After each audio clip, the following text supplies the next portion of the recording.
Pelajaran sesat anti hari ini, whatever the reason is, kalau korang betul-betul nak tipu MC, sila tipu dengan sepenuhnya.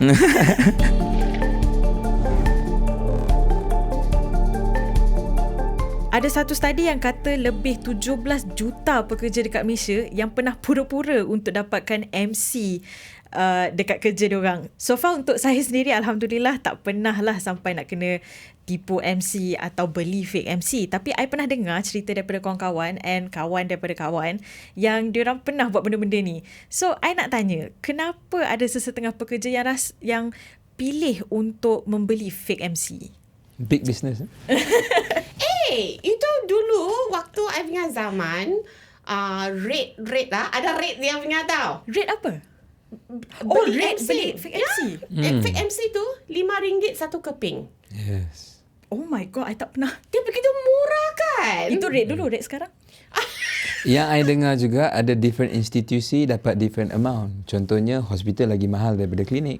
Oh my Sebab hospital dia lebih panjang kot Betul. MC dia. Okay, Betul lah. so I nak tanyalah, kenapa sesetengah pekerja memilih untuk membeli fake MC? Apa sebab dia orang sebenarnya? So I pernah simpan video kat social media tau pasal jangan tipu MC. Lepas tu ramai komen. Then I pun tak sedar tau. Orang cakap susah nak ambil cuti tahunan. Bila kita pergi minta cuti tahunan, the majikan interrogate you. Dia tanya ni kenapa cuti ini. Tapi bila MC, kalau MC tu betul-betul legit lah, dia automatically approve. Yeah. Jadi orang rasa lebih senang dari ambil cuti sakit dari cuti tahunan. Itulah dia pergi fake MC. But you come to think about it lah. Kenapa orang tipu MC? Sebab burn out kan. Letih lah. I nak minta cuti, you tak nak bagi. Betul. Jadi you betul-betul nak tunggu I sakit ke baru bagi I cuti. Yeah. Kan? Dalam banyak-banyak keadaan, employees would sentiasa cakap dia penat, perlukan sehari, and paling common is semua orang buat. So when this type of behaviour culture ada, my point of view is niat tak menghalalkan cara. Walaupun dia ada alasan, mungkin alasan dia kukuh, tapi salah tetap salah. Allah Salah tetap salah. Yang Ambil tengah kau. yang tengah fake MC tu mesti tengah terbatuk sekarang. Okay, tapi I nak tanyalah untuk yang guna alasan sebab majikan reject cuti lah kan. Actually, majikan ada hak ke untuk reject AL sebenarnya? Memang dibenarkan dalam undang-undang? Memang benar. Memang benar. Ada 4 alasan. Bukan alasan lah. Ada 4 sebab yang majikan boleh tolak cuti. Pertama, kalau kamu tidak bagi notis yang cukup. Biasanya dalam cuti tahunan dia ada proses dia kan. You kena ambil 2 minggu atau 1 minggu sebelum. Kalau you tak bagi, biasanya emergency leave lah. Dia memang boleh tolak. Tak cukup notis. Nombor 2, kalau tak ikut prosedur. Sekarang biasanya in modern times, the procedure is you kena simpan dalam email HR system. Lepas tu ada maybe 2 supervisor kena approve it baru boleh cuti. Procedure. Kalau tak ikut tak boleh. Nombor 3, kalau pekerja tak cukup. Pekerja tak cukup, memang I tak boleh lepaskan you lah. You kena kerja. Dan paling keempat, kalau ada tertiba ada keperluan pekerja macam ada projek. Tiba-tiba ada projek masuk kan. Nah, sekarang ada PRN semua tu. Kita perlukan orang datang kerja dan semua orang tak boleh cuti macam tu. Dia memang boleh tolak. Sebab I rasa orang lupa kenapa kamu diambil kerja in the first place. Sebab memerlukan tenaga kerja. Bila you cuti, you ada kat kerja tak? Tak ada. That is why the boss kena tengok dululah situasi. I boleh bagi you lepas ke tak. Betul. Sekarang ni pun saya nampak banyak video dekat social media yang menyatakan cuti itu hak anda. Anda boleh guna bila-bila masa sahaja. However, itu bukan pemahaman sepenuhnya. Kalau kita tengok balik kat mana datangnya hak ni, kita batal balik pada Akta Kerja atau Employment Act. Dalam Akta Kerja, seperti mana Nanti kata tadi, dah memang tertulis haknya adalah untuk approve, untuk reject atau even to revoke. Revoke tu kita dah benarkan, but ada emergency, you have to come back. But in all of this, yang paling utama adalah reasonableness. So kat sini munasabah. So kuasa tu ada tiga-tiga macam kita katakan 3 dan 4 alasan ni memang boleh guna. Jadi pekerja tak boleh anggap yang apply saja lulus. Itu sebenarnya tak wujud. Tapi kalau macam like memang tak ada sebab untuk employee tak approve kan my cuti. Approve lah.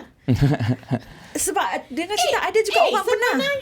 Sebenarnya kalau boleh kan, I rasa even untuk I punya company kan, kalau boleh I nak korang ambil cuti. Sebab cuti tahunan memang kena habiskan. Kalau dia tak boleh habiskan, dalam banyak company kan, dia ada carry forward leave policy. Dia boleh bawa ke tahun depan. Okay?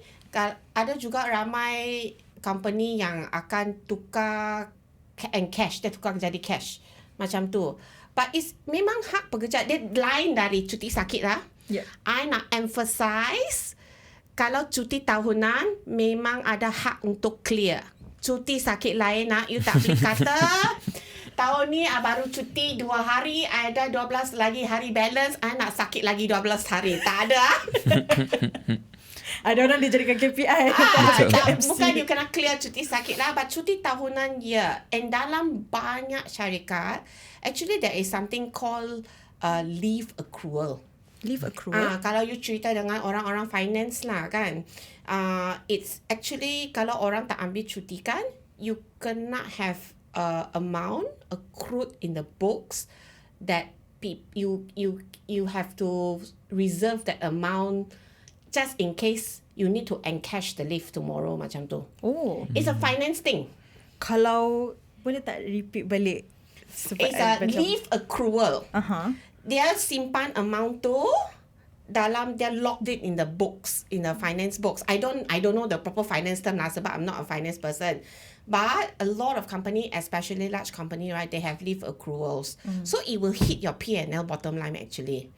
So many times in my previous company, we are very particular about this. When we see the annual leave terlalu tinggi kan, dia punya balance kan, boss, I akan suruh can you tell the people clear leave sikit, supaya kita turunkan the accrual amount so it doesn't hit the bottom line so much.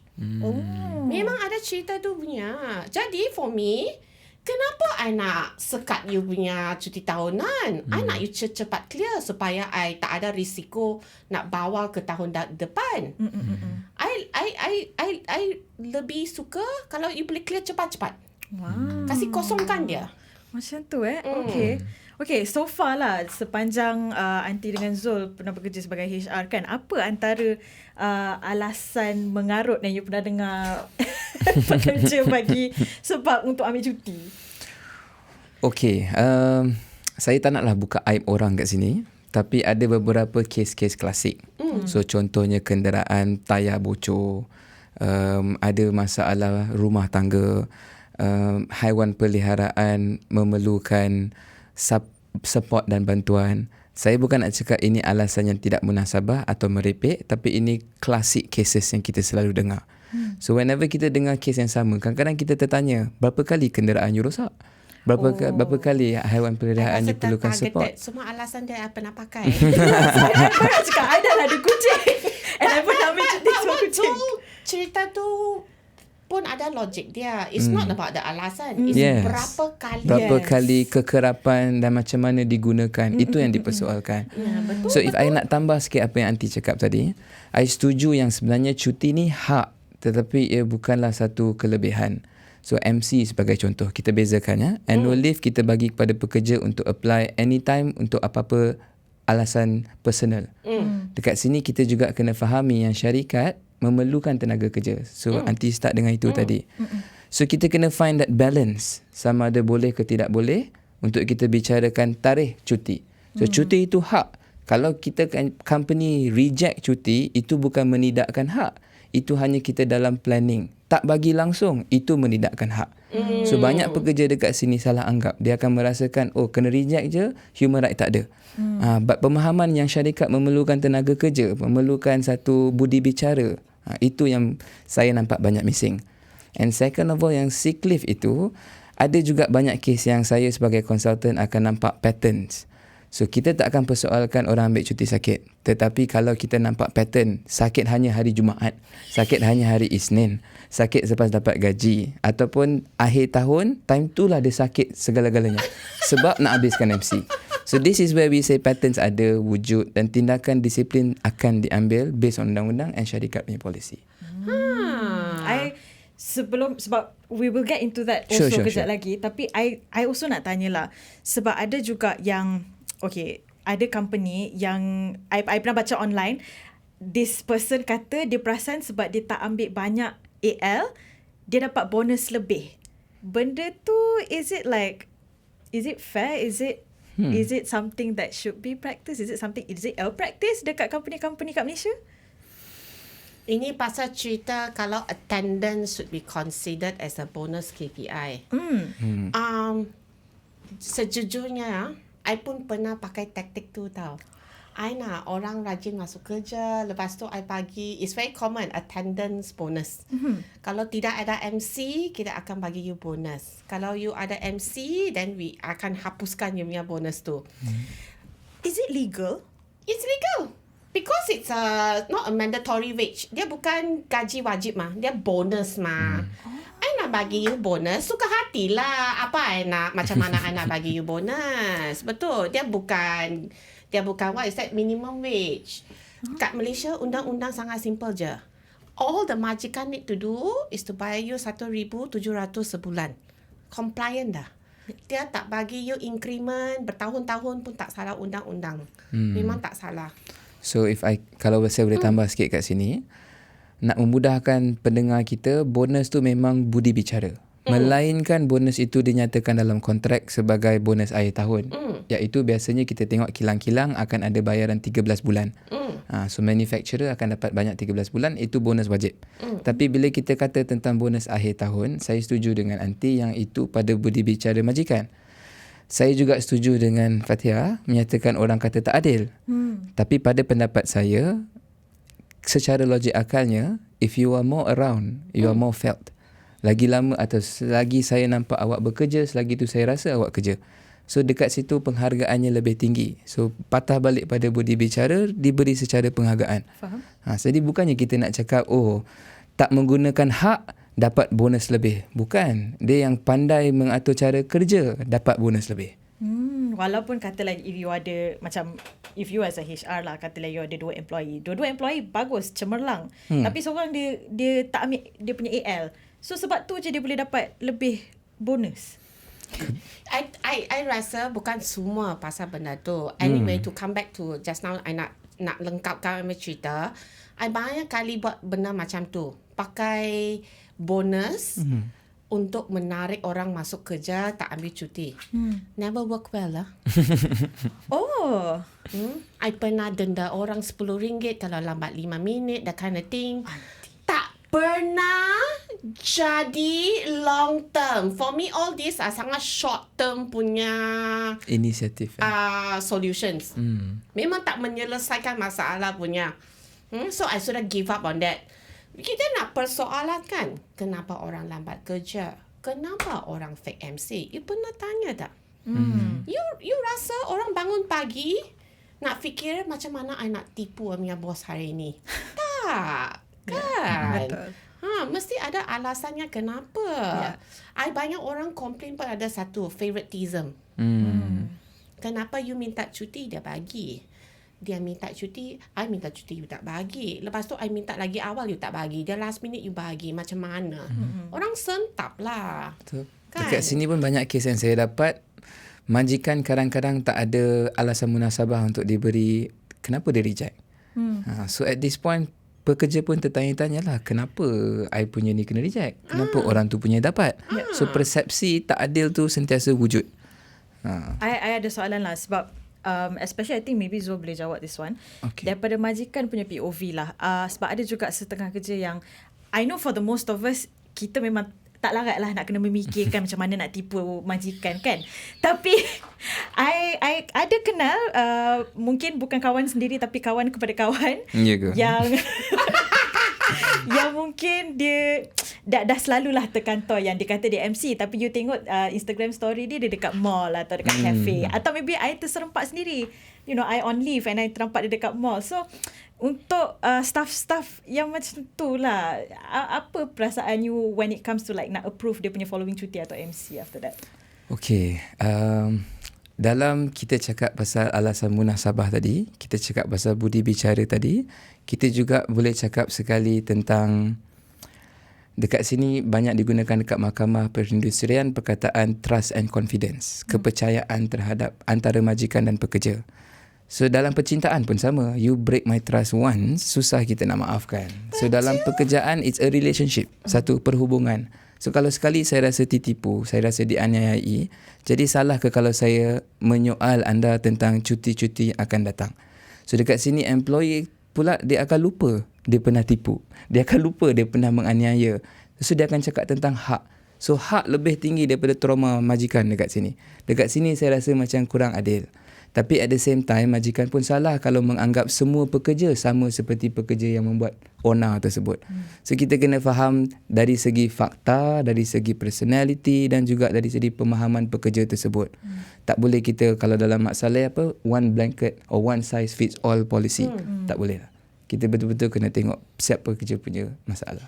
Lepas tu cerita Fatihah tu memang sangat legit, okay? Banyak case industrial court. Social media memang sangat bahaya. Banyak kali orang kantoi sebab social media dipecat and the court upheld the dismissal. So adakah solusinya kita jangan follow kita punya bos? Okay, for this I nak tambah sikit. Ajaran sesat anti hari ini. Kalau whatever the reason is, kalau korang betul-betul nak tipu MC, sila tipu dengan sepenuhnya. Sila jangan hari itu you suddenly pergi post satu story, I pergi concert, jangan. You nak tipu, sila tipu dengan betul-betul. Please lay low. Kita buat kerja biar clean lah. I nak tambah kenapa dalam industrial court tadi sebenarnya ia dikenali sebagai malingering atau malingering. Betul. Di mana you ada MC, legit MC yang sah daripada doktor, tapi majikan mempunyai reasons to believe or evidences to show yang you sebenarnya tak sakit. So contohlah, ini bagi orang yang mendengar, pergi konsert BTS, Blackpink, Bruno Mars. Ini adalah kes-kes yang kita pernah dapat recently. Because these are all the recent concerts. Yes. You cakap you sakit 4 hari, 3 hari. Tapi video-video Instagram and Facebook you macam orang tak sakit. So this is where industrial court akan persoalkan. It's not about surat dokumen yang kita dapat. Tapi it's about niat and intention yang you buat. Jadi dalam industrial court, walaupun kita strict ada undang-undang, tapi consideration pun kena ada. Budi bicara. Lepas tu, to be fair, honestly nak dapat MC sekarang tak susah. Betul. Memang tak susah. Doktor sekarang pun tak betul-betul check you thoroughly tau. You masuk, I baru je sakit. Pergi jumpa doktor. Dia suruh you breathe in, breathe out, tok 2 hari MC dah. Dia betul, sekarang sangat senang. And sekarang you pun doktor pun sangat generous, dia tak bagi 1 hari lagi.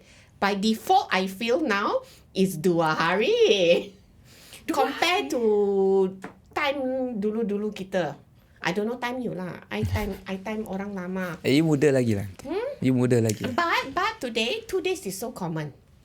1 day is rare. 3 days is super rare. Okay. But 2 days is for me the standard now is 2 hari. Which actually makes sense. Kalau you ada flu, you need to rehat 2 hari to sembuh. Faham? And the industrial court is very strict about it. If you are given sick leave, kerja you is sembuh. And bila you kena sembuh, you kena duduk rumah diam-diam. You pergi jalan-jalan, kamu akan sembuh. Betul. Okay, so kita dah simpan lama pasal segala annual leave, sick leave tadi kejap kan. So, I nak tanya pula, kalau cuti emergency macam mana? Employee, majikan ada hak ke untuk reject atas sebab-sebab yang diorang rasa munasabah? Okay, going back to tadi I cerita 4 alasan kan. Emergency leave would be the alasan pertama. The reason pertama, tak cukup notice. Memang tak cukup notice by default, even though you punya emergency memang legit. Like contohnya ada orang nak mati. Dan I kena pergi selamatkan orang tu, I ambil emergency leave. Majikan pun masih boleh reject sebab dia tak cukup notice. Tetapi adakah dia on moral grounds lah. Humane grounds. Humane grounds, whether dia betul ke tak in terms of ethics is a question lah. Betul tak? Kalau you kerja dengan bos macam ni, I rasa pekerja tu pun tak bekerja lama dengan bos yang tak berempati macam tu. Sebab I dengar banyak sangat, I mean, ni personally lah, based on apa I dengar kat threads kan, banyak sangat ada kes-kes orang yang anak muda jaga maybe family member yang tengah nazak, tengah sakit, cancer, whatever kan. Lepas tu bos diorang tanya pula, macam tak percaya yang mak bapak diorang ni. Maybe it's trauma from previous cases, tapi pada pendapat you guys lah, you know, when these things happens, macam I know they have the right untuk reject, tapi what can the employer do then? Apa diorang punya solusi bila benda ni jadi? Okay, apa yang kita dah nampak solusi yang wujud sekarang ialah where employer akan meminta reasons, evidences daripada pekerja emergency macam mana dan apa. So in my opinion, employee pula akan merasakan ini macam emergency kan, kenapa nak banyak tanya, I tengah emergency ni, tak ada masa aku nak explain. But we have to find the right balance. Kita kena faham yang you tengah tak datang kerja, kita tengah ada kekosongan, contribution tak dapat dari tempat you ni, orang lain akan susah ni kena ganti kerja you. Tapi at the same time, for me to understand you, help me to understand apa bukti masalah you, apa bukti emergency. Tapi kalau you sebagai majikan, pekerja bagi tahu ada emergency, bukan kali pertama, and every time emergency 2-3 hari atau dah berapa lama baru datang balik, and then sampai ke hari tu you rasa macam diguna-gunakan. Jadi kita tak bolehlah sentiasa merasakan emergency ni perkara hak. Kalau ikut akta pun bukan hak, tak sebut pun. It was not mentioned dalam akta kerja emergency leave. This is all budi bicara. So you bayangkan tengah main budi bicara ni, tapi you tak berbudi bicara. Tapi then kalau diorang memang ada emergency tu memang legit. Tapi mungkin employer kata okay, I nak approve tapi you kena bagi dulu. Macam contohnya kalau ada family member meninggal. So diorang ada hak tak dari segi undang-undang untuk minta sijil kematian tu semua? Ada. I wouldn't say undang-undang lah. You wouldn't say undang-undang, but they don't, not to say a right, but dia minta tak salah undang-undang. Tetapi bila dia minta, you tak bagi, adakah majikan ada hak ambil tindakan disiplin? Itu ada. Okay. So, I agree. So, two things dekat sini. Yang pertama sekali, permintaan tu tak salah, tetapi ada limitation pada permintaan. Janganlah kita nak minta gambar mayat, kita nak minta sakit mayat atau kesakitan orang tu. We just need to know how can you prove it's true. Ini biasanya sijil sakit, orang padam-padam boleh bagi, ataupun majlis pun orang hantar gambar biasa. At the same time, kita juga kena tengok yang Aunty katakan tadi. Kalau orang tu nak bagi alasan, kalau orang tu, macam mana saya nak katakan, kita tak boleh nak katakan majikan salah untuk minta. So kalau kita rasa kita tengah meminta, kita kena fahami alasan tu kena datang sekali.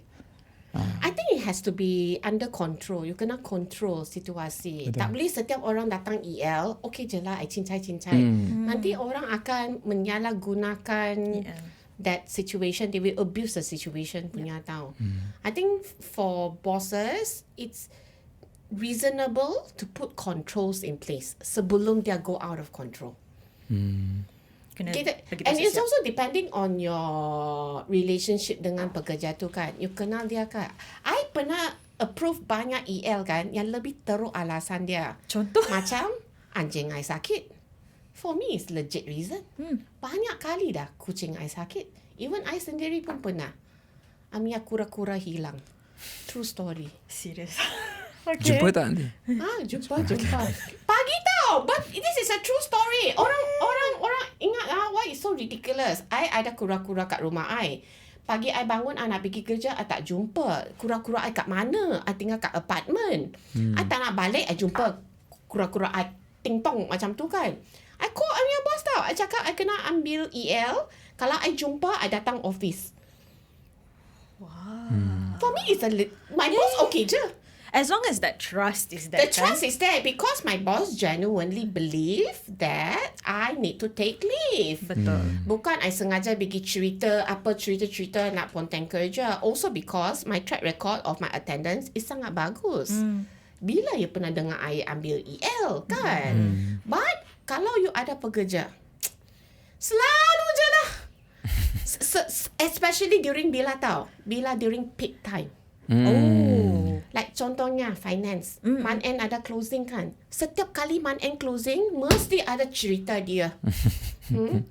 Anak I sakit, abang I masuk hospital. And then coincidentally, like Zul said, the pattern MC, it always during month end, during closing. Of course, orang akan question lah kan.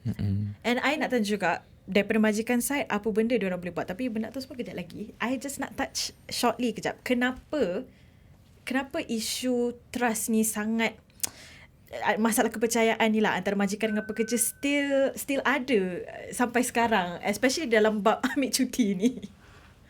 Why is it so bad?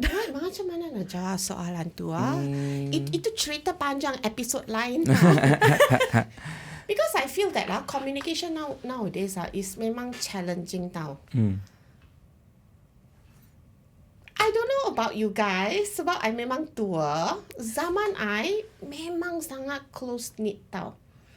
We are really family. Macam tu. Sekarang you cakap we are family, orang ketui kat you, okay? Orang ludah kat you. Jangan kata sekarang we are family. Sangat cringe. Yeah, because kalau you pergi online pun, it's all people are talking about kan. Macam it's a red flag. But I want to ask you one thing. You work in BFM for 5 years, almost 5 years already. Okay. And you are here with all your people. Oh my God. Do you see your colleagues sometimes really as the people that support you through thick and thin? I do. You do, right? And sometimes when you are having a bad day, they come and hug you. Do you really feel like they are closer than your family? You actually do, although you don't say it out. But nowadays, you don't see this kind of camaraderie kat banyak tempat bekerja tau. Tapi kenapa? Why has it gotten, kenapa makin teruk Sebab sangat? bukan semua bos sebaik yours. Okay, untuk tambah, I wouldn't say kenapa keadaan sekarang teruk sangat. I just would like to highlight keadaan dah berubah. So this is where we see generational gap. We see that different generation ada perbezaan pendapat, perbezaan cara dan juga perbezaan pemahaman. So for instance, Aunty kata dulu ramai orang close knit. I boleh samakan sebab dulu lebih banyak menghabiskan masa di tempat kerja bersama. Nowadays, people talk about going back at 5. People talk about having family time. Correct. Balance. There's nothing wrong to talk about this. Tak salah. Tapi dulu perbincangan ni tak ada. Jadi it's not getting worse, tapi ada nampak perubahan. Perubahan tu, in your opinion lah, is it a good perubahan that people are prioritizing, family time, work-life balance? Or do you think that because of this majikan lagi ketat in terms of... I honestly don't think it's a bad thing. I belajar work-life balance ni dari Gen Z. And I love it. I sangat suka. Kita ada time yang kita bekerja keras. Kita ada time, we just want me time. And I don't want to talk to anybody. Maybe after this podcast recording, I pun tak nak cakap dengan sesiapa dah. Sebab punya social quota sudah penuh. Dah pernah bergelak hari ni. But I like what Zut said. Times are changing. How people are thinking, the workforce is evolving. Like very simple things, work from home. Dulu zaman I pun not a thing. But today, not only it's a thing, it's like sepatutnya kena ada. Okay. I like to challenge, nak cabar pemikiran sedikit ni. Wow, okay. Ini bukan no right or wrong, tak ada salah atau betul, tapi just kita cuba fikirkan secara mendalam ya. Ramai majikan atau ramai employer yang sekarang dah jadi bos menyatakan employee yang baru masuk Gen Z ni manja, lembik, lemah. So I selalu dengar ni dalam industri. Tetapi the more I look into the matter, kes-kes bully, harassment yang dikatakan dilakukan oleh orang lebih senior, yang orang yang komplain ni lebih junior. At the same time, yang senior ni kata ini lembik, yang sini kata ini tak betul. Tapi if I were to iron out, kalau saya tengok secara keseluruhannya, generation sekarang yang masuk ke tempat kerja kita, dia meminta perkara yang dia dah nampak sebagai benda yang sepatutnya, like Aunty kata. Contoh, dulu saya dibesarkan, Gen Z dibesarkan dalam keadaan mak bapak saya kerja balik malam. Keluar awal pagi, balik malam, tak jumpa, tak sempat bermain bersama. Balik weekend, buka laptop. Boss call, kena keluar bilik, angkat phone. So diorang dibesarkan dalam keadaan di mana dia rasa banyak limitation syarikat buat ni. Betul. Jadi bila masuk alam pekerjaan tersendiri sekarang, diorang tak nak macam mak bapak diorang. So they would feel yang dia rasa ini sesuatu hak. And this is where saya kata tak salah. This is where kita kata mungkin improvement ni diperlukan. Yeah. At the same time, these children dibesarkan oleh the managers dah in the practice sekarang. The managers ni dekat rumah, anak lapar, anak nak makan, order Grab terus. Jadi makanan terus sampai. Everything mudah, Shopee terus ada. That's their children yang ada kat rumah. Tapi bila the children sama masuk ke dalam syarikat, dah buat kerja, tanya mana promotion saya, mana increment saya, apa saya dapat, bonus saya mana. It's because dah daripada rumah diajar untuk dapat fast gratitude, fast items. So sikit ada macam, in my opinion, ada mismatch of understanding. Yeah. Kita tak boleh nak terus categorizekan satu generasi atau satu community ni tanpa lihat apa yang kita dah contribute pada orang in the first place. And I nak mencelah dulu Boleh. sebab when you cakap tadi pasal Gen Z tengok bila diorang masuk alam pekerjaan, diorang rasa benda-benda ni semua sepatutnya dapat. And I think that's the conversation online when it comes to AL. Because diorang expect benda ni satu hak yang patut diorang dapat, especially bila keadaan tu patutnya allows for them to get their leaves approved. I think itu yang orang marah bila diorang nampak keadaan tu macam, you know, staff semua ada, aku seorang je yang nak ambil cuti untuk this period of time. Aku dah bagi notice awal, tapi tapi aku punya leave masih kena reject. And I think that's why diorang macam marah sangat. So because of this, I nak tanya daripada POV majikan lah, I tanya from here kan. And I know we've talked about this here and there tadi. Tapi kenapa, apa benda yang majikan sebenarnya fikirkan bila staff hantar application untuk AL atau EL even? Apa benda yang berada dalam yang diorang fikirkan? Is it, you know, alamak, kalau mamak ni tak ada time ni, masa ni maybe tengah peak time, atau maybe masa ni atau dia pergi interview, pergi cari kerja lain. maybe aku takut ni my star player kan. So I from a POV majikan lah, apa sebenarnya yang going through their heads during that time? Saya boleh katakan the first consideration sebenarnya adalah kepada business. Majikan ni, especially bila kita kata managers yang approve dekat sini, managers ada KPI masing-masing. Dia kena make sure yang company rasa contribution dia, di mana contributionnya datang daripada pekerja dia. So this is where management perlu berlaku. So that's the first consideration. Second consideration yang biasanya boleh jadi nombor satu ialah apabila perangai pekerja tersebut macam ada pattern, di mana ia jadi satu persoalan sama ada dia ni jujur, ikhlas ataupun dia ni mempergunakan sistem. So itu sebenarnya consideration kedua, bukan yang pertama. Jadi rejection tu kita kena tengok yang business tu memerlukan ke ataupun tidak. So tadi saya ada katakan kalau kita reject annual leave, itu bukan menidakkan hak, itu menggunakan hak majikan. Menidakkan hak is tak bagi langsung. That is in my opinion patut kita faham terlebih dahulu lah sebagai pekerja. Anti macam marah je. I tak marah because I also feel you kena tengok industry business tu. I give you satu contoh yang sangat bagus like retail. Biasanya semua orang kerja Isnin sampai Jumaat. Sabtu, Ahad, weekend is where family day. What if you seorang je dalam keluarga you kerja retail. Semua orang Sabtu, Ahad cuti. Tapi you yang kena kerja. Jadi bila korang nak pergi holiday somewhere, you kena minta cuti kan. And in retail business, Sabtu Ahad cuti is like premium cuti time. And biasanya kalau company ada law cakap you need to apply 2 weeks in advance, maybe tak cukup. Kalau you nak ambil Christmas off, in retail business, I rasa you kena angkat cuti tu 4 bulan sebelum Christmas. Because it's like super peak time kan? Everybody is queuing. Like festive season is also another thing. Kalau dalam satu company, I give you a very good contoh lah. My previous company, team payroll I, ramai Cina tau. Oh, berebut lah. Kita we have between 8,000 sampai 10,000 pekerja yang kita kena proses payroll. Kebanyakannya Cina. Dan tahun baru Cina, peak payroll time. Macam mana? Kalau I approve your cuti, I kena approve semua orang punya cuti. Lepas tu siapa keluarkan gaji? Semua orang kena kerja tau. I sebagai boss, I Cina, I tangan baru Cina, I kerja tau. I run payroll. But for someone who cakap, we really need this time off, then we will see whether it's really a genuine emergency leave. But if it's a planned leave ahead, dia sudah 4 bulan sebelum tu dia cakap, I betul nak pergi Jepun sebab whatever. We pertimbangkan, what do you need? We have 4 months time to plan. Jika aunty tak ada buat payroll, siapa boleh buat? We can still plan.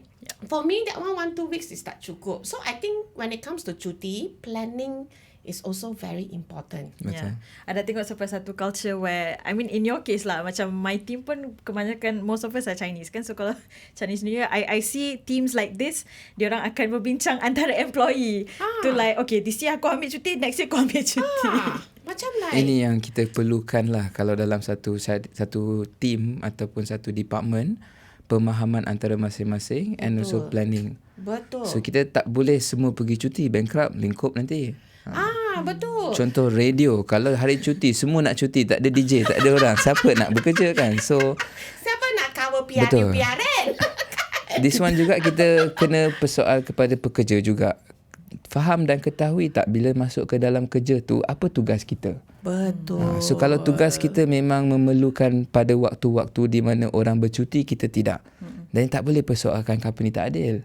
Jadi kita kena faham kalau tak okey, tak sesuai, nobody is forcing you to work. At the same time, majikan pun kena banyak memahami. Benda ini benda yang constant akan berlaku kat Malaysia especially. Setiap festif kita dah tahu bila dan akan dia cuti. So employer kena ambil proactive management, maybe dalam 4 bulan macam aunty kata. Adakan perbincangan terbuka dengan pekerja. So tahun ini macam mana? Tahun ni kita plan siapa pergi mana. Tapi manager kalau hanya boleh komplain ramai nak ambil cuti, tapi kita tak tengok kita plan ke tidak dengan diorang. Tak adil lah. Betul.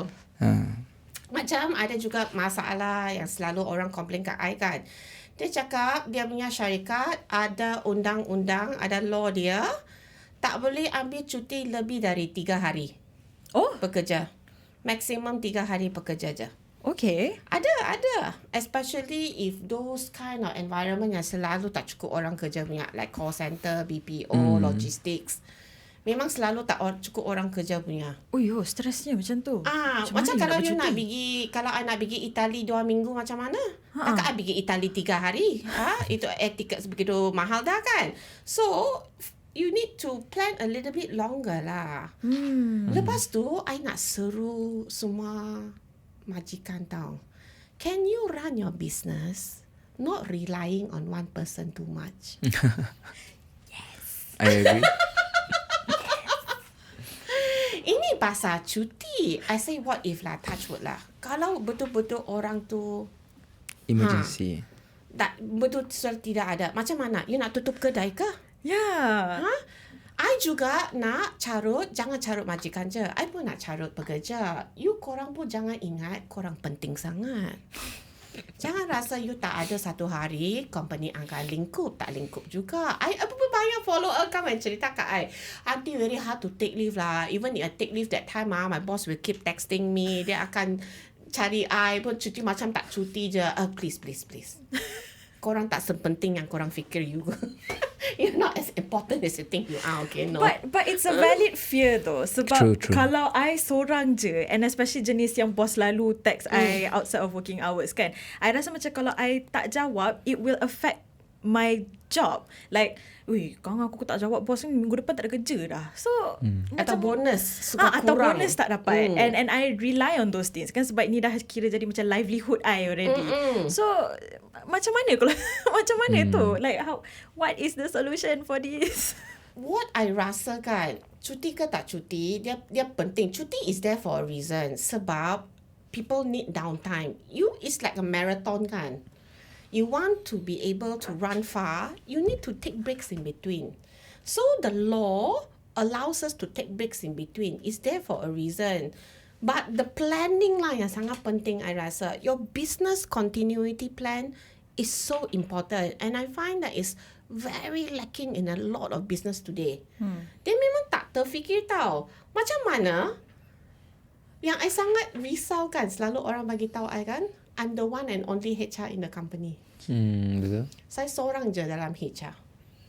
Lepas tu I cakap, bila you sakit ke macam mana? Siapa run payroll? Tidak ada. A lot of HR come and tell me, do or die payroll time, I masuk hospital je, I pun kena buat payroll. Which is very legit lah if the company is very kecil. But for me, it's not sustainable lah. In my opinion, itu memang tetap salah. Sama macam fake MC tadi. Walaupun you ada alasan yang bagus, tapi perbuatan penipuan MC itu memang salah. Majikan pula, you tak benarkan orang cuti atau you langsung tak memberi satu consideration terhadap orang, emergency especially, pun salah. Betul. Sebab kita kena maintain hubungan. So hubungan atau relationship dekat sini tu is two ways, bukan one sided sahaja. Okay, I nak reel back balik lah pasal fake MC tadi. So, bila you dengar kes-kes orang selalu banyak beli fake MC semua ni, most Malaysians kita punya AL kan dalam 8 maybe 16 hari. Some companies more depending on dia orang punya budi bicara. You rasa sebab kita punya, maybe for some people dia akan fikir 8 hingga 16 hari ni sebenarnya sikit for AL. So tu sebab dia orang resort to buying fake MCs untuk have more. So is it a problem where kita tak banyak AL? That is the problem. We should have more AL so that this problem could be solved. The unlimited AL lah. Itu Company Zo ada unlimited AL. I tak percaya there's no limit AL ni. Okay, can I start dulu? Okay, Okay? yes. Pada pendapat saya, the more the better. Lagi banyak sentiasa lagi bagus. So mana-mana pekerja yang rasa haknya untuk berehat lebih banyak akan rasa lebih selesa dan lagi appreciative kepada syarikat. Betul. So in my opinion, sebenarnya bagus kalau kita boleh bagi banyak.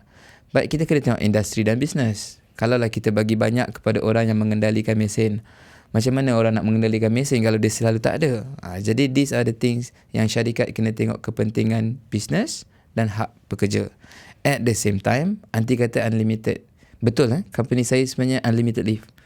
Tapi unlimited leave ni can only happen dalam pendapat saya dalam dua keadaan. Yang pertama, where it is pekerjaan bisnes tersebut tak memerlukan tenaga kerja manusia yang banyak. Banyak benda orang kata automated. So kalau benda tu posting, kita dah boleh automated posting. Orang tu just prepare, pergi cuti, pergilah cuti. Jadi boleh pergi banyak cuti asalkan kerja jalan, asalkan benda tu prompt dah ada. Yang kedua, seperti dalam bisnes saya, kami tidak mempunyai ramai sangat ahli pekerja. Jadi kami punya pekerja kurang daripada 20 orang. Trust and confidence tu masih kuat. And kita sentiasa cuba untuk memupuk, sentiasa cuba untuk membuat pekerja rasa selesa. Jadi nak tak nak, give and take tu sentiasa ada dalam bisnes, di mana unlimited leave doesn't mean you have to go all the time. You can go anytime you feel you need to go.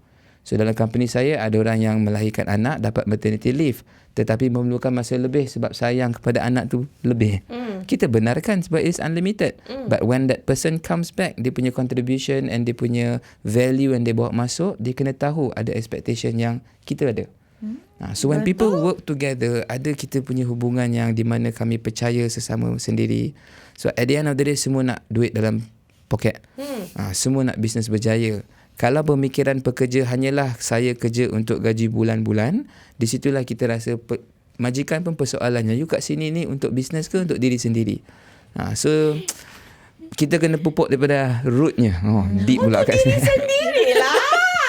kalau orang kat social media nak cakap untuk Betul, diri itu sendiri. sebenarnya. Tapi diri sendiri tu kena lihat nak progress macam mana. Company juga. Betul lah. Company juga kena yang akan bagi duit lebih. Jadi contribution tu kepada syarikat.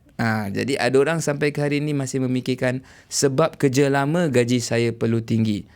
Times are changing. Sebab contribution tinggilah gaji tinggi.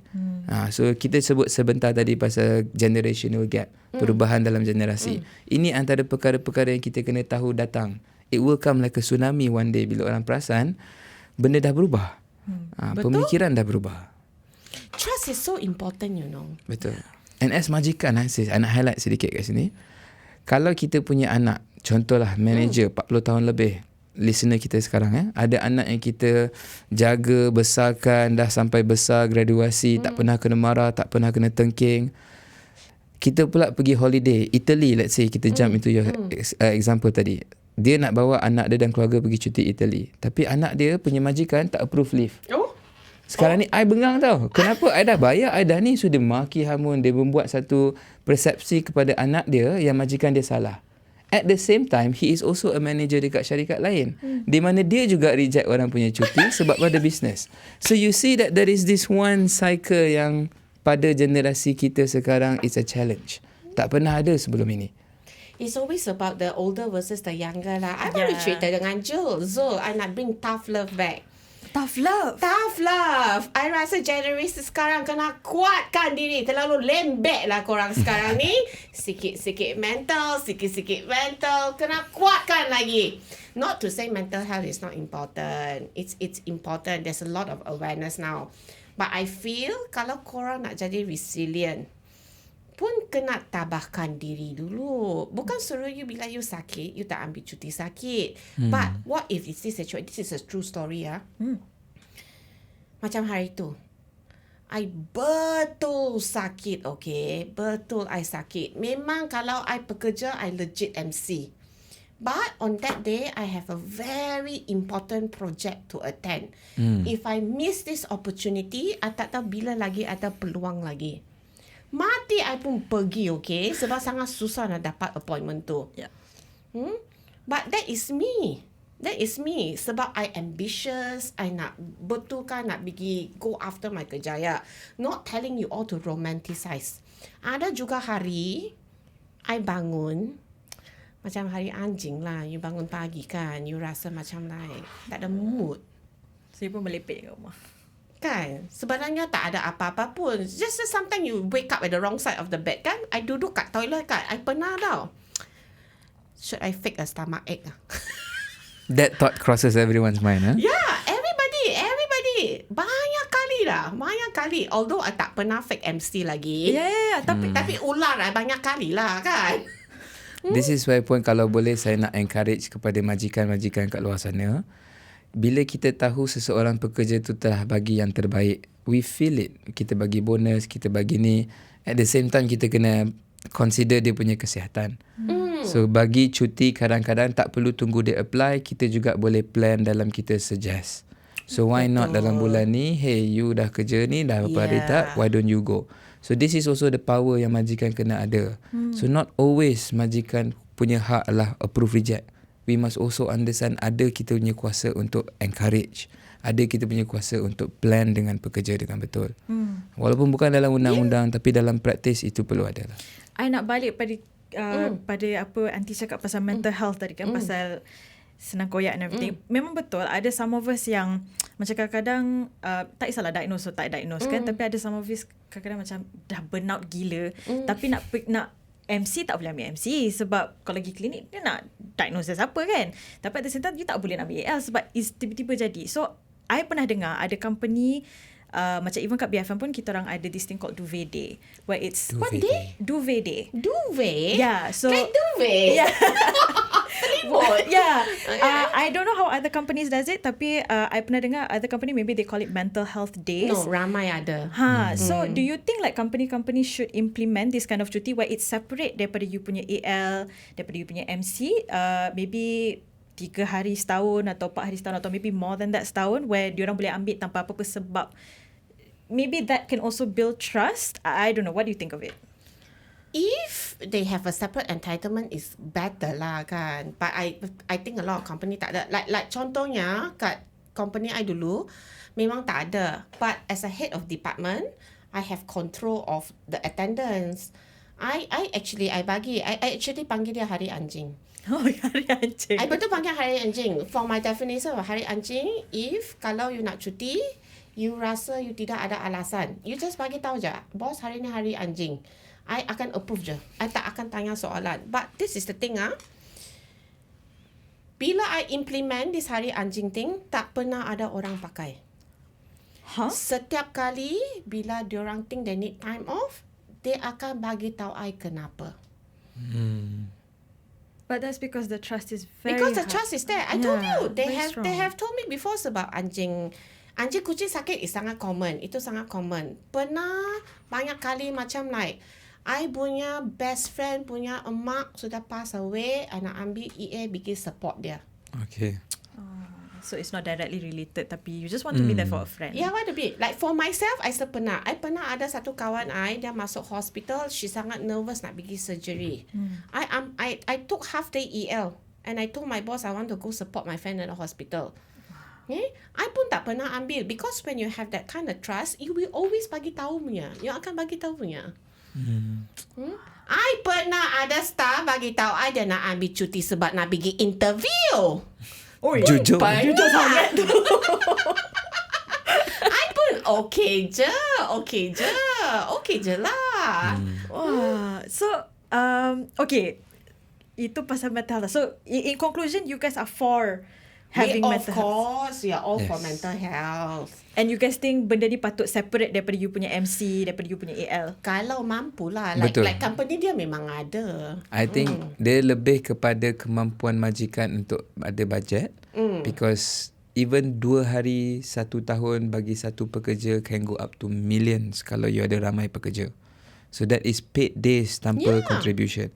So I wouldn't say tak boleh ada sebab tak ada duit, tapi it has to be an initiative yang syarikat sendiri kena keluarkan bajet tu. So setiap tahun kita keluarkan bajet untuk kita dapat tahun depan punya entitlement. Perbincangan ini kena ada sekarang. So I wouldn't say that pekerja layak dapat terus hari ini, tetapi kita rasa ini sesuatu yang amat diperlukan dalam masa yang akan datang.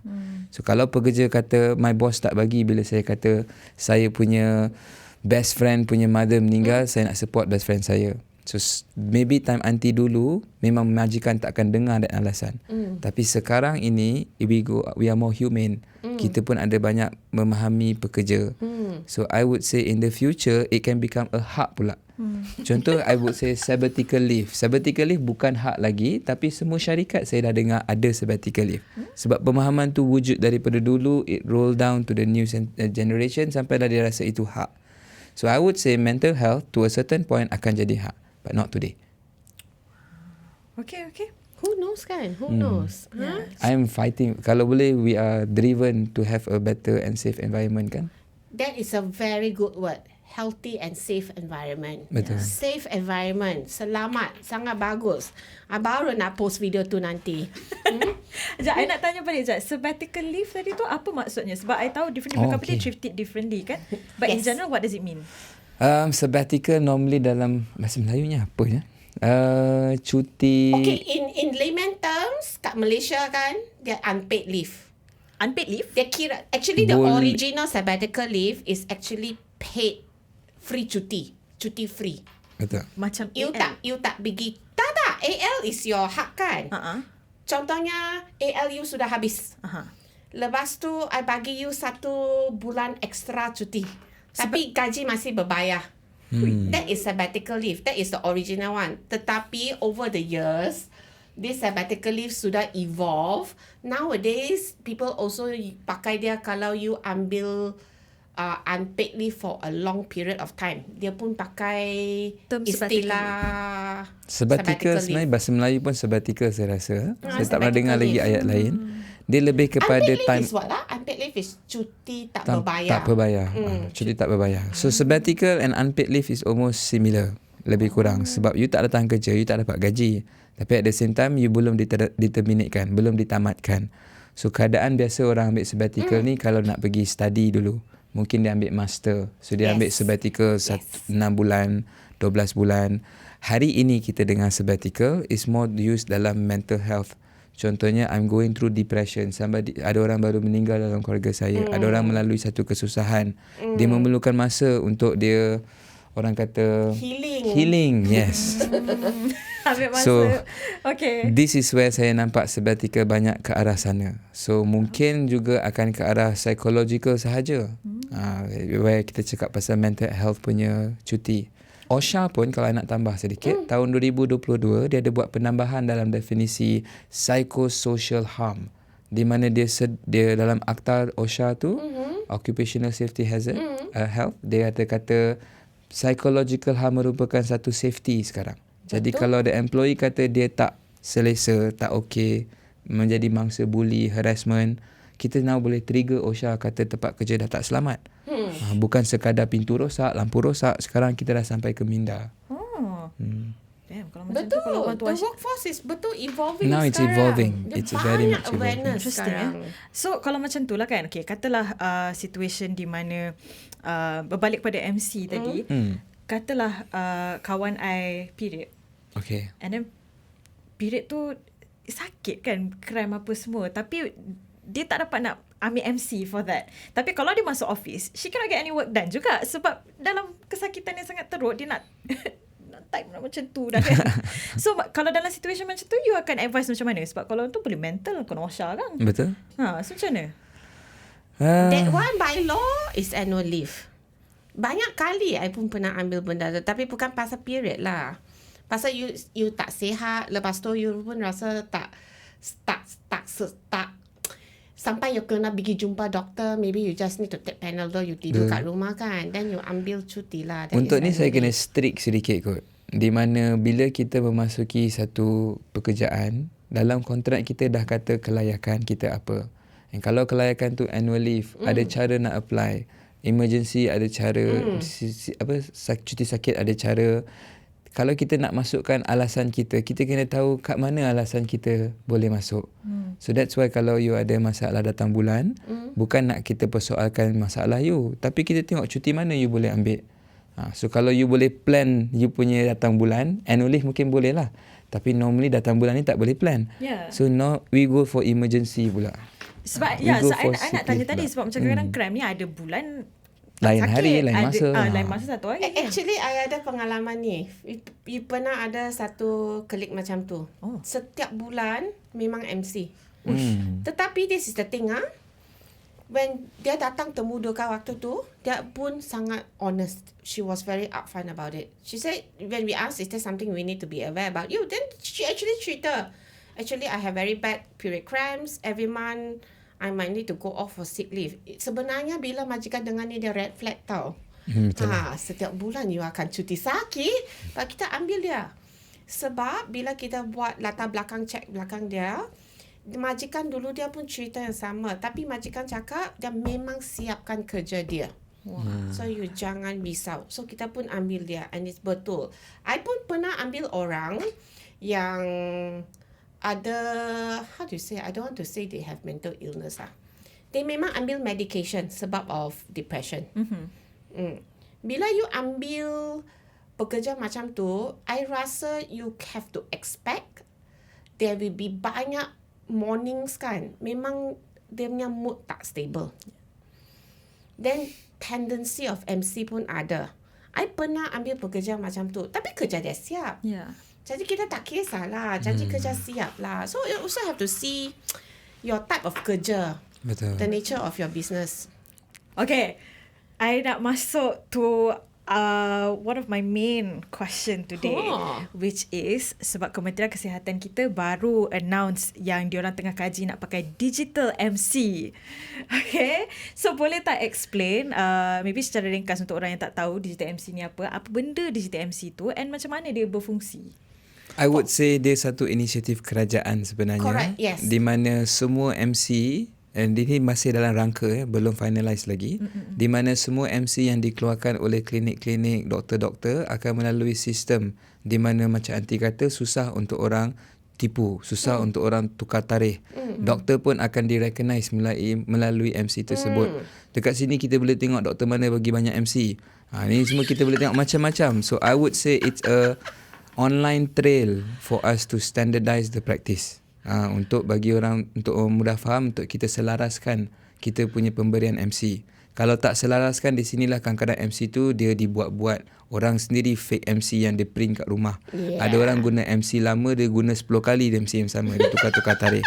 So penyelarasan ini bagi saya penting. Sebab benda lah ni kan patutnya untuk nak sebagai satu solution untuk curb fake MCs kan. So kalau antara jalan digital MC dengan naikkan lagi jumlah AL, you rasa which one lagi efektif sebenarnya untuk atasi masalah ni? Naik kan AL boleh curb MC issue I rasa tak boleh. I think these are all sangat shallow, sangat cetek. Dia Akan ada impact tapi tak besar. sangat cetek sangat. Untuk which one? So dalam pendapat saya, kalau kita tinggikan AL di mana pekerja tak merasa yang dia perlu tipu atau menggunakan MC sebab AL habis atau tak nak guna AL atau bos tak approve, things yang kita dah bincangkan tadi, akan ada impact because pekerja rasa okay, I banyak peluang nak ambil cuti. Tapi abuse tu masih tetap boleh berlaku. Faham. So sebagai contoh saja, kalau kita cakap pasal pattern orang tipu MC. Hari Raya, Tahun Baru Cina, 2 hari cuti syarikat. Hari ketiga apply leave, company kata tak boleh, come back, kita dah start balik business. Time tu jugalah setiap tahun dia MC. So for this purpose, tak semestinya AL lebih, maksudnya AL approve. So kita kena tengok selarasan tu bagi saya lagi penting sebab kita tak ada ruang nak menipu.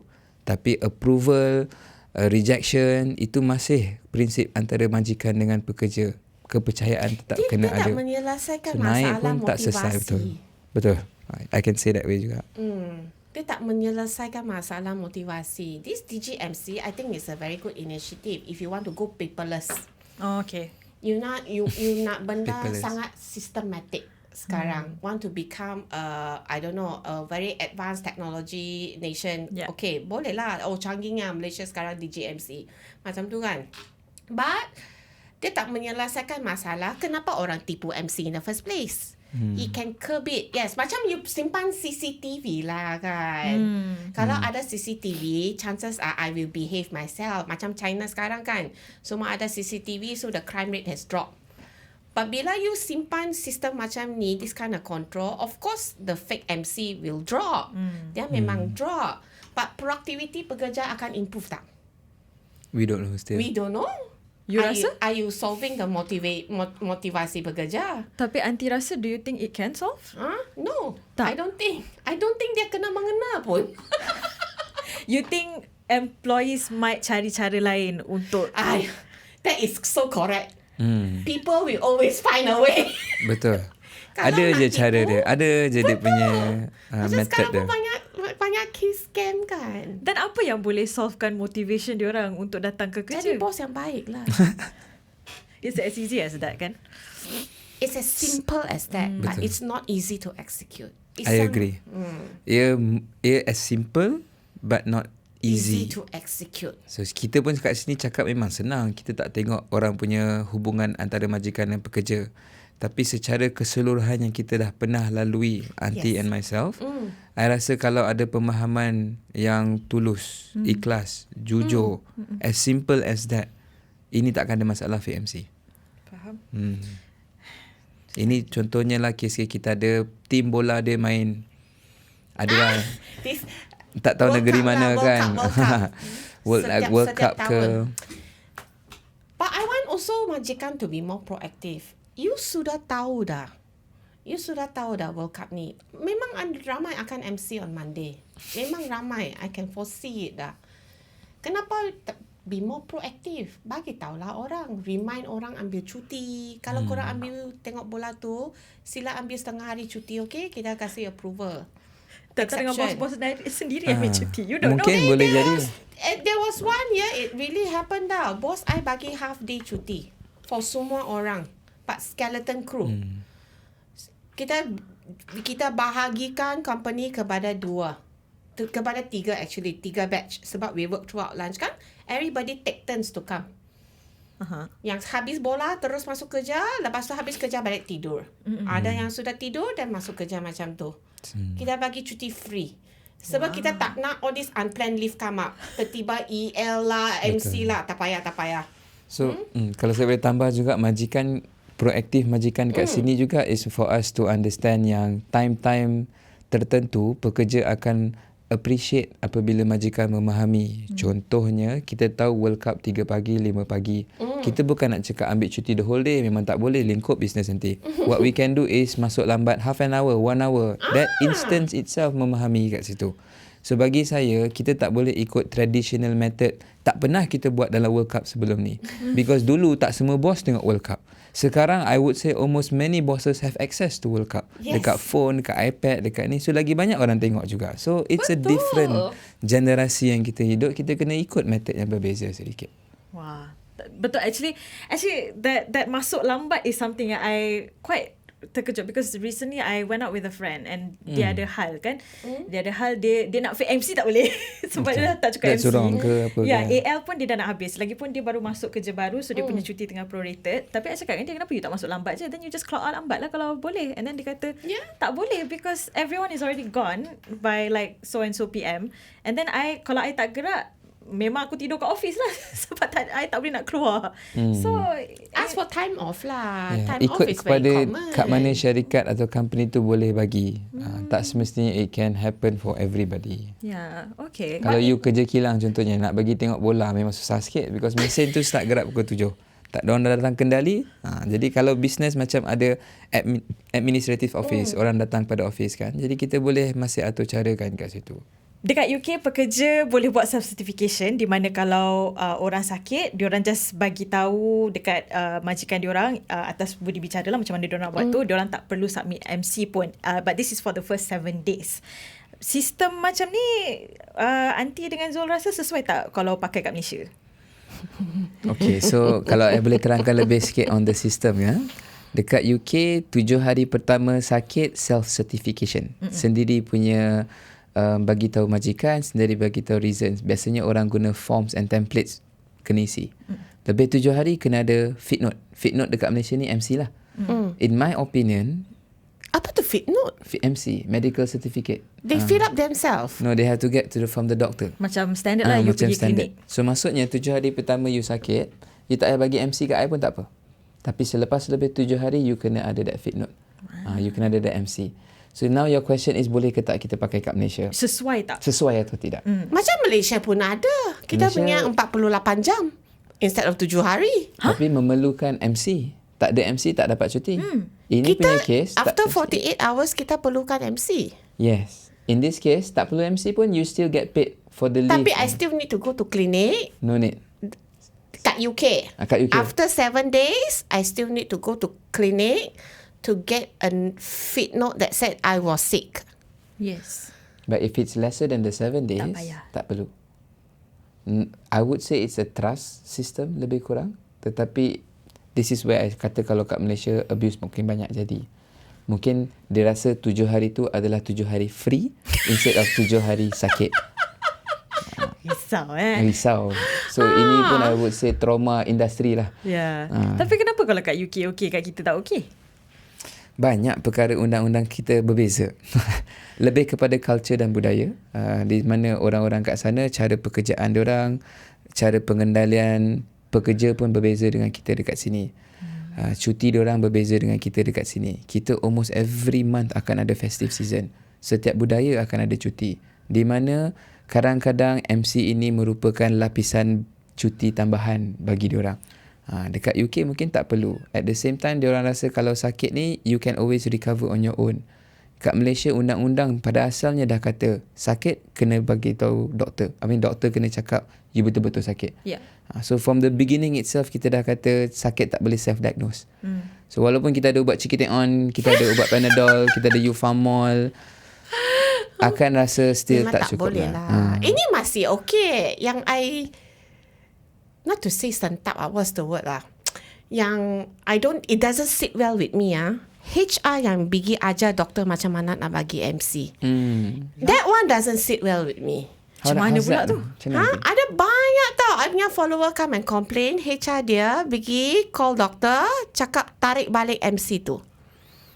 Banyak, okay? Kenapa muka you tak pernah dengar I tak pernah dengar. Fatihah needs to go out and see the world lah, weh. Mungkin I kena tukar kerja kejap. Jangan. I macam lah, you doktor ke? You boleh ajar doktor buat kerja dia. Doktor pun tak ajar kerja you jadi HR. Betul. Kan? Kan ada ramai. Wah, I tak pernah dengar Ha. situation macam tu. Lepas tu ada banyak soalan juga ya pasal MC boleh cerita sampai esok pagi pasal panel klinik. Ramai follower pun komplain kenapa aunty company I boleh bagi I pergi klinik kesihatan je, tak boleh pergi klinik swasta. Legal ke benda lah ni? Actually unfortunately it is memang legal. Dalam akta kerja memang cakap majikan boleh appoint panel doctor. But of course, kalau you ada begitu banyak restrictions in terms of benefits kan, you will not attract the best talent. Betul. Yalah, buat apa I nak kerja dekat tempat yang banyak sangat You will restrictions. not be able to attract the talent, the best one lah. I will not say you don't attract good talents, but it will not be the best one lah. Of course, you want to work with a company yang ada flexibility. But I faham kenapa ramai orang ada restriction ni. Sebab sekarang, like I said earlier, nak dapat MC pun tak susah. Betul. Mungkin sesetengah klinik lah kan, tengah ada juga doktor yang datang kecam. And that's why there are banyak company that blacklist clinic. Like my previous company, we also have a list of clinic that we blacklist. Clinics, they work on panelship. Jadi nak tak nak, HR sebenarnya ada that kuasa untuk persoalkan kenapa rating clinic MC tinggi. Tapi tak boleh to a point macam aunty kata tarik balik MC. We are not controlling here. We are not doctors. Kita bukan nak certify betul ke tak betul MC tu. Tapi persoalkan just for that to maintain relationship. Kalau pekerja saya semua pergi ke awak because awak bagi MC kat semua pekerja saya, we need to know why. We need to know what's going on. So bila panel sheet rasa dirinya dipersoal, dia orang pun akan rasa okay, we got to control MC. But the problem is when we don't reach out and kita biarkan MC ni macam nanti katalah senang dapat. I nak tanya, panel klinik ni is different from bila kita cakap pasal panel klinik insurance. Is it? Lain yang syarikat bayar because syarikat punya insurance. So kalau you masuk kerja dengan syarikat I, contoh, I cover medical you. Insurance company I cover you. You boleh pergi panel yang insurance I bagi. Yeah. Itu panel sheet yang kita sebutkan kat sini. And to Tapi answer kalau- your question, sorry, it's quite common. It's the same thing. Oh, The okay. insurance panel clinic is actually the company panel clinic, especially bila your company bagi you medical card. Betul. Sebab medical card memang boleh pakai kat panel clinic je. Yeah, understand. So companies yang tak bagi insurance, kalau insurance bukan perkara yang wajib, it's attractive to talent, tapi tak wajib. Kita boleh bagi KK. This is where aunty kata, some companies kata, you can just assign it to the panelist yang company appoint, which is the appointment is KK, where we will only accept that. But in current practice, saya nampak banyak syarikat dah lebih bebas. Yes. Bebas kerana kita nak memastikan pekerja tak rasa restricted. Yeah. Kadang-kadang pekerja kita benarkan work from home, duduk jauh-jauh, office dekat Menara Ken, duduk dekat Rawang contohnya. Jauh-jauh lah kan. Yeah. Rawang tak jauh sangat lah. Duduk Jauh lah. Kinta Ada Perak kawan lah. saya yang pernah duduk Rawang, jauh lah juga. I tinggal Sri Kembangan. Itu jauh dari itu. Menara Ken. Correct. So that doesn't mean jauh tak boleh bekerja. So kadang-kadang jauh juga panel tak ada kat sana. Jadi pekerja akan rasa mana yang selesa dengan saya. Asalkan syarikat bagi kebebasan, kita boleh kerja sekali. Tapi kalau syarikat rasa tak boleh, semua kekangan ada, kekangan ini, kita tak boleh blame syarikat sebab kita yang nak kerja dengan dia. Tiba-tiba kan, I teringat satu benda you cerita pasal all this legitimacy of MCR. What do you think about all this, what they call it, telemedicine? Online MC Oh, Telemedicine apa pula tu? You tak pergi jumpa doktor tu. You ada online consultation je. Telemedicine. Then they bagi you MC based on betul. satu Zoom call. I think they have a doctor on call or something like that. Yes, banyak company tak recognize ni. Oh. Saya is part of that company. But do you believe telemedicine should be a valid MC? Susah saya nak komen ni. Because the reason being is we have to look at the persons behind it. Those are doctors. So those people may have reasons why it can work. That's why also banyak ada negara lain yang allow it to happen. So from a point of view of medical, sama ada it is legit ke tak legit, I dare not to comment. Tapi from a perspective di mana kepercayaan seorang majikan apabila kita dapat tahu you dapat cuti tanpa jumpa doktor, itu akan dipersoalkan. Jadi I tak agree just on that basis. But not to say dia tak betul ke, telemedicine ni lain dengan physical secara ni keberkesanan dia ke. Tapi with like AI and all the technology advancements yang kita ada sekarang kan, wouldn't telemedicine be something normal in the future nanti? Ni yang takut nak komen ni. I am not very I tak setuju sangat pasal telemedicine ni sebab I sendiri pernah tengok dengan mata I sendiri kat klinik, physical clinic, sebelum orang tu masuk, I tak tahu kenapa dia buat macam tu tapi I agak-agak dah, dia ambil satu flask panas dengan air panas dan minum dok, kasih panaskan mulut dia. So I pernah ada nampak fever orang ambil tuala panas dia simpan sebelum dia masuk jumpa tu doktor. I pernah tengok tau. Sebab dia nak tipu demam. Dia nak pura-pura demam. I don't know whether it's effective or not. Efektif lah kot kalau I also pernah dengar kawan I sendiri sebelum pergi jumpa doktor, dia ambil satu Coca-Cola, dia goncang-goncang, dia down dia supaya perut dia macam gitu sekali. Kalau physical pun boleh buat macam tu, you rasa online lagi senang kan? Apa susah lagi online? Faham. But I faham kadang follower datang message I cakap, aunty, I betul number 1 tak larat pergi jumpa doktor. Number 2, I tidak ada duit jumpa doktor. Telemedicine ni ada yang free ke? Dia bukan free lah. Macam like kenapa orang nak MC tapi tak ada MC. Yeah. Actually it's sangat legit. Kalau you sakit, lepas tu you betul tak larat pergi jumpa doktor. Lepas tu you tidak ada duit nak bayar doktor. Kadang-kadang nak ke doktor tu pun cost. Yeah. Grab ke, minyak ke, tol ke. So bagi dia online tu mudah. In my opinion, kalau you tanyalah, kalau lah I Prime Minister, kalau lah I diberi peluang untuk memberi perubahan, I would say that it's not online yang akan fix this as a solution. Yang akan jadi solution is the doctor themselves is mobile. So the doctor can go anywhere on call. Not that the doctor is on the call, but the doctor can go. In my opinion, that works. Sebab tu saya kata it's something that bukan mudah nak buat, tapi kalau it becomes an insurance for companies, for example. Yes. So now companies knows ada orang sakit, tak apa, my doctor comes to you. So for example lah, but not my doctor, but an appointed specialist ke, appointed clinic. Like maybe dia panel doctors. Yeah, even. I think if I were to be choosing mana yang lagi bagus, sama ada kita jumpa doktor online atau doktor datang kepada kita, saya akan ambil doktor datang kepada kita. Doktor ke online tu masih banyak abuse atau persoalannya lah. Faham? Banyak question mark kan. Betul. But I think ultimately last kan, you nak tipu MC ke, you nak ambil cuti ke, the hubungan dengan bos is sangat penting tau. Sangat-sangat penting. Ramai orang kan, dia datang message I kan, I selalu tanya, apa hubungan you dengan bos? From a scale of 1 to 10, where do you sit? Honestly kalau dia sangat buruk kan, I rasa either you fikir nak betulkan hubungan tu atau you cari bos lain. You sangat susah nak berjaya dalam kerjaya you kalau kamu tidak ada hubungan baik dengan majikan you. Betul. Sangat susah. Susah nak pergi jauh lah. Dalam mahkamah pun kita banyak guna perkataan contractual relationship, hubungan kontrak. So hubungan tu macam percintaan, friendship, there must always be respect, mutual understanding, integrity. So you don't need to have love. I've never mentioned love because not all hubungan kena ada percintaan. Tapi respect kena ada.